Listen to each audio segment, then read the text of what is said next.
Concept 2, graphing linear equations using intercepts. So we kind of did this in the last video, but we're going to do another couple examples just so we can get comfortable with the process. So when we are given our equation, okay, if it's already in standard form, we're ready to go. Find the intercepts. So I'm going to start by setting x to be 0. So x is 0.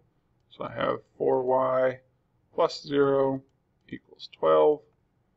Divide by 4. Divide by 4. Now that my variable is isolated, I have 12 divided by 4, or 3. So my y-axis, my value is 3. Okay, go back to my x, set y to 0. 4 times 0 is 0, plus 3x equals 12. Divide by 3, divide by 3. X equals 12 divided by 3 is 4. 1, 2, 3, 4. And then I can draw my equation with a perfectly straight line.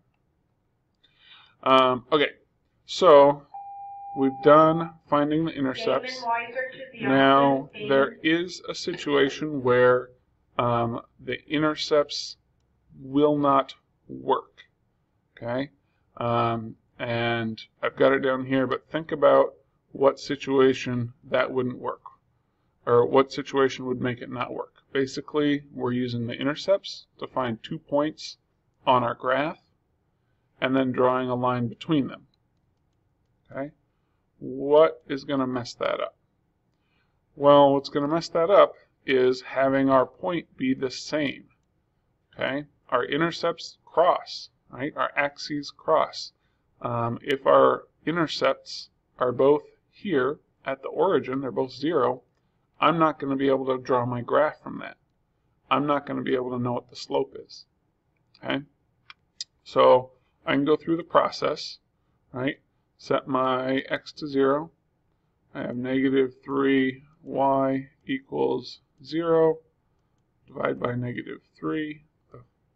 Divide by negative 3. Divide by negative 3.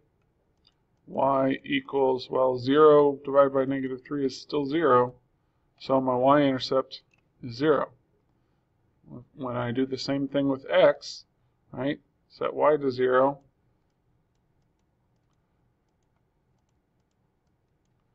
Divide by 2, divide by 2, I have still x equals 0.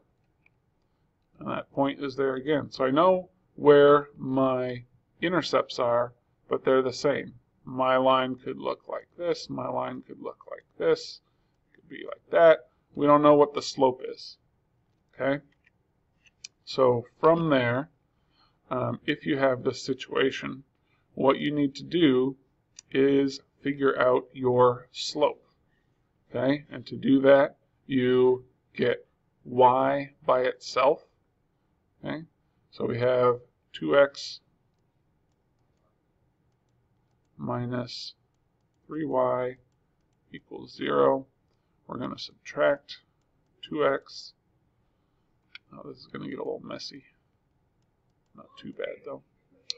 Okay, those cancel, and we have a negative 3y equals negative 2x. Divide by negative 3. Divide by negative 3. Oh, it's not that bad.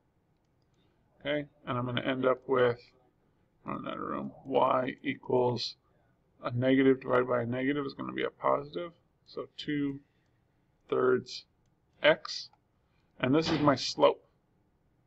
Okay, that's my slope. That tells me what angle my line is going to be at. Okay, remember rise over run. I can come back up. I can say, okay, if this is one of my points and my slope is 2/3, my rise is 2, my run is 1, 2, 3, that's going to be another point on my graph. Okay, and I can draw that line out. All right, so if you get into the situation where you have it in standard form and the number on the right side of your equation is 0, you're going to have to figure out what the slope is. Okay? Because you can't just graph that using the intercepts, because the intercepts are the same.